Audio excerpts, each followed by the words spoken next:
Madhusthali institute of paramedical sciences Madhupur के सलैया में अवस्थित है, जिसमें डीएमएलटी, डॉट, डीएक्सरे तथा ईडी की पढ़ाई द्वारा सरकारी और गैर सरकारी नौकरी आसानी से प्राप्त की जा सकती है। नामांकन जारी है।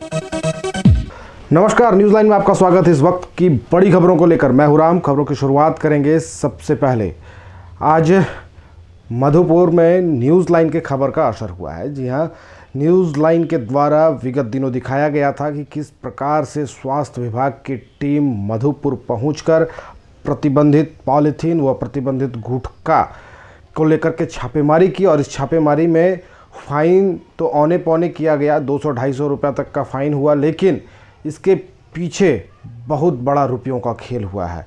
लाखों रुपए लूट कर ले गए हैं।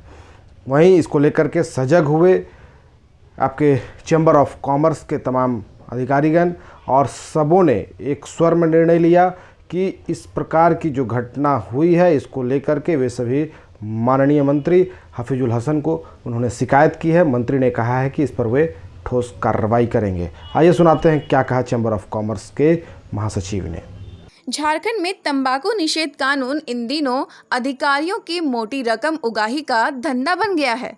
बता दें कि देवघर जिला तंबाकू निषेध टीम द्वारा मधुपुर के शांति निकेतन मार्केट वसा मार्केट रोड में छापेमारी की गई व तंबाकू मिलने पर व्यवसायियों से भया दोहन कर मोटी रकम की उगाही की गई।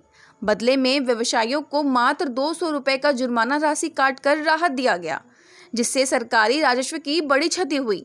पीड़ित दुकानदारों ने दबी जुबान से बताया कि एक दुकान से 1,45,000 व बाकी अन्य दुकानदारों से 50,000 रुपये की अवैध राशि ली गई है। घटना को लेकर व्यवसायियों में रोष है।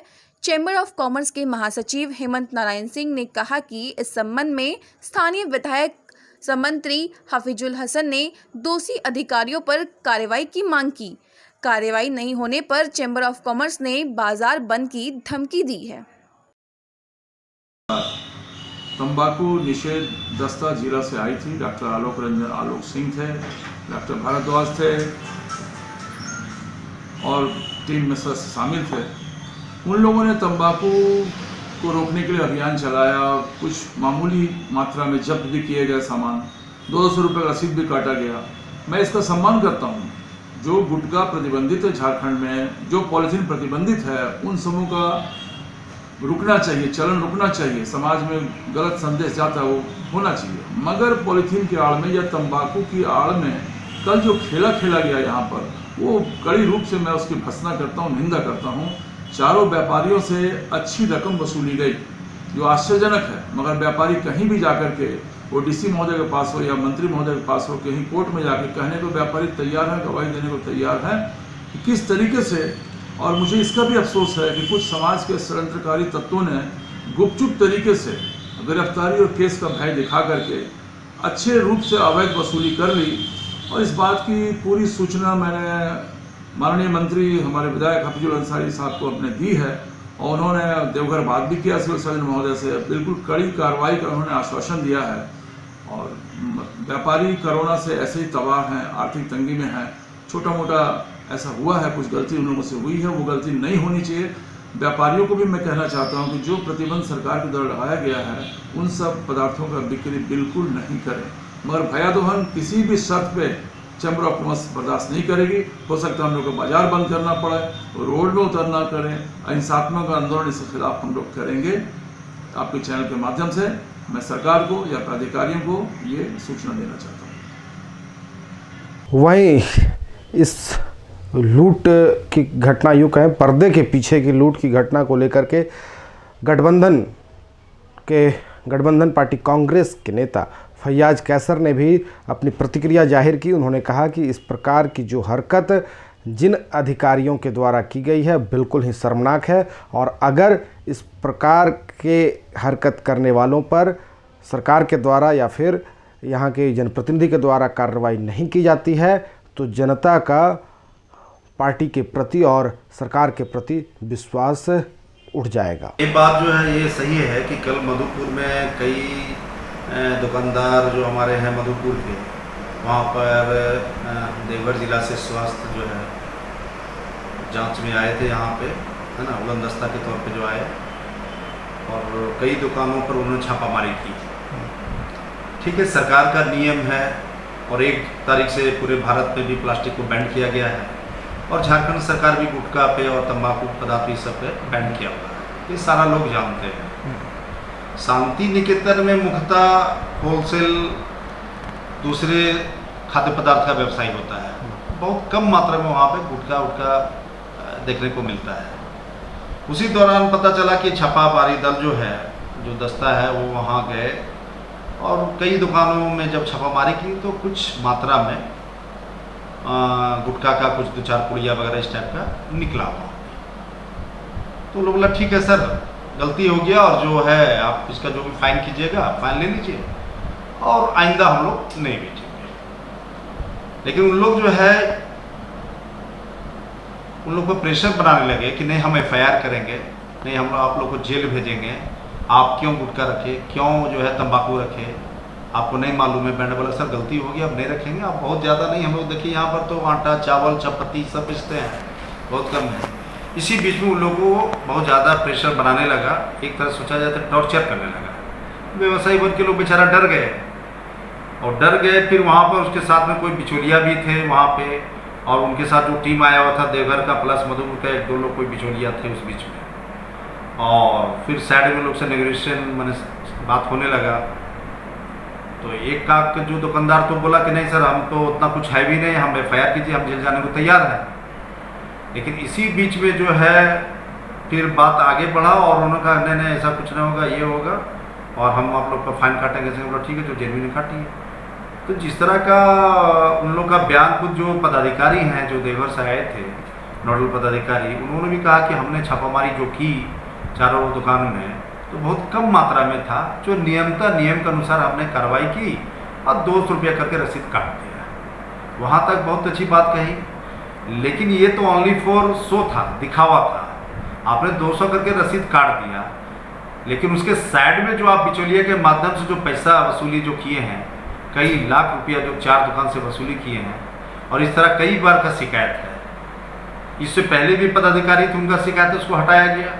तो मुझे पता चला जैसा कि सूत्र से कि वो कुसमिल के उप स्वास्थ्य केंद्र में वहाँ पोस्टेड है। अतिरिक्त प्रभार होता है मैन पावर कमी की वजह से, लेकिन दिया जाता है कि भाई ठीक है जाइए आप तरीके से देखिए, जहाँ पर गलत है तो गलत है, गलत का कोई सपोर्ट नहीं करता और हम लोग भी कभी नहीं करते। लेकिन आप गलत को इतना बड़ा गलत मत साबित कर दीजिए और उसके आड़ में आप उसको भयादोहन करने लगिए, तो ये बहुत ही निंदा है, इसका मैं निंदा करता हूँ।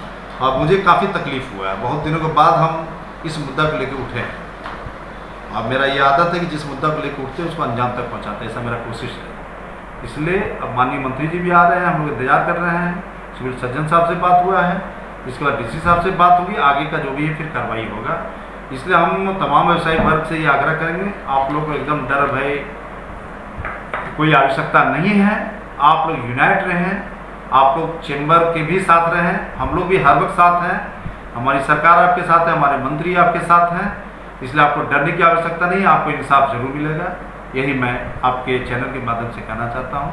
बहुत बहुत धन्यवाद। वहीं इस मामले को लेकर के स्वास्थ्य विभाग के जो विधायक प्रतिनिधि हैं, मंत्री प्रतिनिधि शाहिद आलम उर्फ फेकू, उन्होंने भी प्रतिक्रिया जाहिर की और कहा कि ये बिल्कुल ही शर्मनाक घटना है और जो भी इसमें दोषी हैं उन पर जरूर ही ठोस कार्रवाई की जाएगी। सबसे बड़ी बात है कि मुझे इसकी कोई जानकारी नहीं थी, मुझे सारी बात कुछ पता नहीं और कुछ दुकानदारों से हमें पता चला कि पैसा का दोहन किया गया है। तो मुझे ये कहना है कि ठीक है आप आए हैं देवघर से, आपका सरकार का जो गाइडलाइन है, अगर गुटखा बिक रहा है या कोई अवैध कोई काम हो रहा है तो आप उस पर एक्शन लीजिए, अगर पकड़ाता है तो एक्शन लीजिए। मैं सरकार का जो गाइडलाइन है मैं उसके साथ हूँ, जो सरकार जो करती है ठीक है उसके गाइडलाइन पर चलिए। लेकिन जहाँ ठीक है, अगर अभी जब हमने पेपर में पढ़ा कि 200 रुपया का रसीद है तो 200 रुपये का रसीद आप लेकर एक बार वार्निंग दे दीजिए कि आइंदा अगर होगा तो मैं आप पर केस करूँगा, FIR करूँगा। लेकिन उसके आड़ में अगर हम पैसे का उगाही कर रहे हैं तो ये गलत है, ये नहीं होनी चाहिए। और मुझे लगता है कि आप यहाँ पर सरकार के गाइडलाइन को नहीं पूरा कर रहे हैं, अपने दोहन के लिए आए हैं, अपने कमाई करने के लिए आए हैं, ये सब है तो गलत है। और मैं इससे जो भी जानकारी मिली है हमारे मंत्री जी आ रहे हैं शुक्रवार को, मैं उससे डिस्कस करूँगा, बात करूँगा। और मैं आज ही मैं सीएस से बात करूँगा कि अगर ऐसे लोग भ्रष्ट लोग अगर मतलब काम नहीं करके अडवान करता है तो उस पर आप एक्शन लें, वरना मैं अपने मंत्री जी से बात करके मैं इस पर एक्शन लूँगा। 12 जुलाई को प्रधानमंत्री का आगमन देवघर होने जा रहा है, वहीं जिसको लेकर के मधुपुर में पूरी तरह से भाजपा कार्यकर्ता लोगों को निमंत्रण पत्र देने को लेकर के जगह जगह मीटिंग कर रहे हैं। वहीं आज जो मीटिंग की गई है वो हरि भाई पटेल के आवास पर भाजपा कार्यकर्ताओं की मीटिंग हुई। प्रधानमंत्री नरेंद्र मोदी के देवघर आगमन को लेकर मधुपुर में भाजपा नगर अध्यक्ष रवि रवानी की अध्यक्षता में बैठक की गई। बैठक में अधिक से अधिक संख्या में पार्टी कार्यकर्ता कार्यक्रम में भाग लेने पर चर्चा की गई। नगर अध्यक्ष ने बताया कि प्रधानमंत्री के आगमन को लेकर कार्यकर्ताओं में हर्ष का माहौल है। कहा कि कार्यक्रम में ऐतिहासिक भीड़ होगी। मोर्चा के अध्यक्षों की बैठक आज यहाँ पर हो रही है और आज कहना चाहते हैं कि देश के यशस्वी प्रधानमंत्री नरेंद्र भाई मोदी जी का आगमन इस बाबा के पावन धरा पर हो रहा है। उसी निमित्त हम लोग बैठक कर रहे हैं कि उनका किस तरह से बहुत बढ़िया भव्य तरीका से उनका हम लोग स्वागत और उनका सम्मान हम लोग करें। इसकी तैयारी के लिए हम लोग पूरे नगर मंडल की बैठक आज हम लोग यहाँ सब उपस्थित हुए हैं। जैसा कि आप सभी जानते हैं, भारत ही नहीं पूरे विश्व के सबसे शक्तिशाली नेता भारत के यशस्वी प्रधानमंत्री आदरणीय नरेंद्र भाई मोदी जी का हमारे देवघर बाबा नगरी में 12 जुलाई को आगमन होने जा रहा है। हम लोग नगर के सभी पदाधिकारी जोन वाइज कमेटी बना करके किस प्रकार हमारे नगर से ज़्यादा लोग आदरणीय प्रधानमंत्री जी के सभा में पहुँचे, उसकी तैयारी के लिए हम सभी पदाधिकारी यहाँ उपस्थित हुए हैं। और आशा ही नहीं पूर्ण विश्वास है हमारे नगर से तकरीबन 2000 की संख्या में प्रधानमंत्री जी का कार्यक्रम में शामिल होने के लिए हम लोग तैयारी कर रहे हैं। 12 तारीख को देश के यशस्वी प्रधानमंत्री श्री नरेंद्र मोदी जी बाबा के नगरी में उनका स्वागत के लिए मधुपुर कमेटी द्वारा एक बैठक की गई। इस बैठक में उनका भव्य स्वागत कैसे हो, पूरा विश्वास है। सभी भारतीय जनता पार्टी एवं अन्य पार्टी से पूरा अनुरोध करता हूं कि ज़्यादा संख्या में पहुंचे और माननीय देश के यशस्वी प्रधानमंत्री नरेंद्र मोदी जी का स्वागत करें। वहीं प्रधानमंत्री आगमन को लेकर के उनके भव्य स्वागत की रूपरेखा तैयार करने के लिए पथरौल के संस्कार भवन में देवघर विधायक नारायण दास के नेतृत्व में बैठक आयोजित की गई और किस प्रकार से इस कार्यक्रम को सफल बनाना है, इस पर गहन विचार विमर्श किया गया। 12 जुलाई को प्रधानमंत्री नरेंद्र मोदी के देवघर आगमन को लेकर पाथरौल संस्कार भवन में भाजपा जिला अध्यक्ष देवघर विधायक नारायण दास के नेतृत्व में एक बैठक की गई। बैठक में मधुपुर विधानसभा से बड़ी संख्या में प्रधानमंत्री नरेंद्र मोदी के कार्यक्रम में भाग लेने की तैयारी की गई। कार्यक्रम में भाजपा देवघर के महामंत्री अधीर चंद्र भैया, पूर्व भाजपा मधुपुर विधानसभा प्रत्याशी गंगा नारायण सिंह सहित मधुपुर भाजपा के तमाम अधिकारी मौजूद थे। 12 तारीख को प्रधानमंत्री जी का कार्यक्रम है, कैसा तैयारी कैसे चल रही है? देखिए, उनका आना देवघर में अपने आप में एक बड़ी बात है और सारे कार्यकर्ताओं को देख के आप स्वयं एहसास कर सकते हैं कि उनके आगमन को लेके जो तैयारी हो रही है। एक कार्यकर्ता सुदूर गांवों तक जा रहे हैं, हर एक बूथों पर जा रहे हैं और प्रयास है कि हर एक बूथों से आदमी जाएं और उनका संबोधन सुनें। और ये सिर्फ देवघर के लिए नहीं बल्कि देश भर के लिए खुशी की बात है कि 12 जुलाई को एयरपोर्ट का उद्घाटन होगा और देवघर बाबा वैद्यनाथ की नगरी है, बाबा विरासते हैं और 14 तारीख से सावन मेला का आगाज होने जा रहा है। देश से लोग आएंगे, बाबा पर जल चढ़ाएंगे और समय पर अपने घर को भी प्रस्थान करेंगे। तो देवघर अपने आप में आध्यात्मिक राजधानी होने के बाद भी झारखंड की सांस्कृतिक राजधानी है और इंटरनेशनल एयरपोर्ट आना और कई सौगात प्रधानमंत्री देंगे तो ये पूरे संथालपन्ना प्रमंडल के साथ साथ पूरे राज्य के लिए और देश के लिए खुशी की बात है।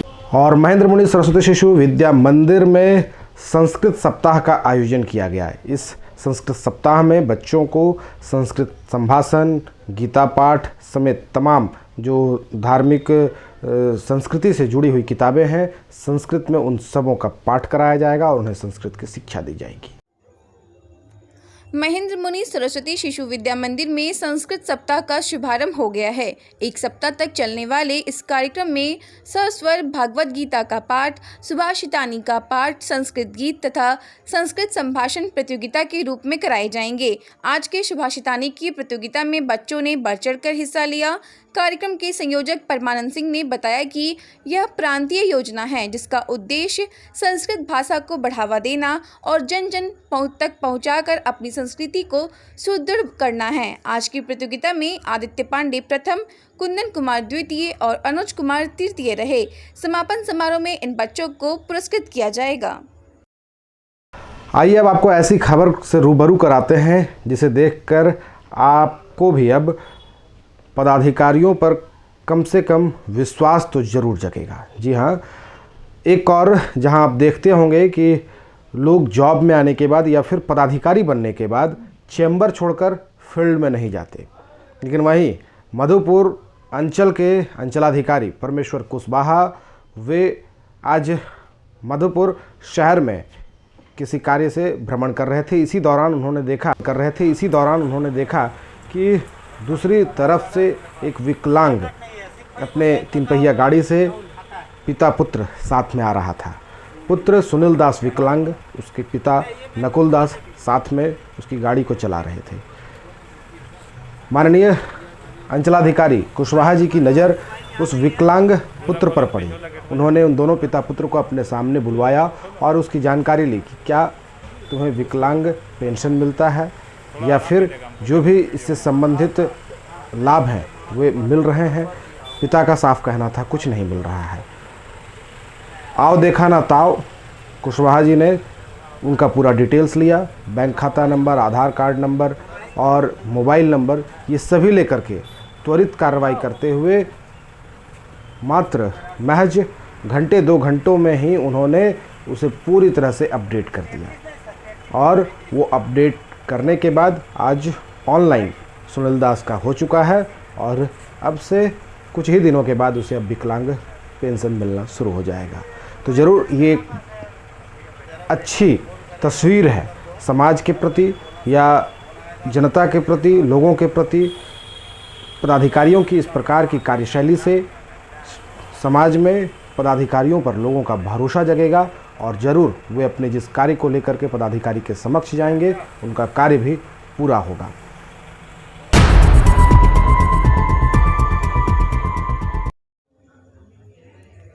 मधुपुर महाविद्यालय मधुपुर में आज़ादी के अमृत महोत्सव के तहत राष्ट्रीय सेवा योजना इकाई 3 के तत्वाधान में पर्यावरण सप्ताह का आयोजन किया गया।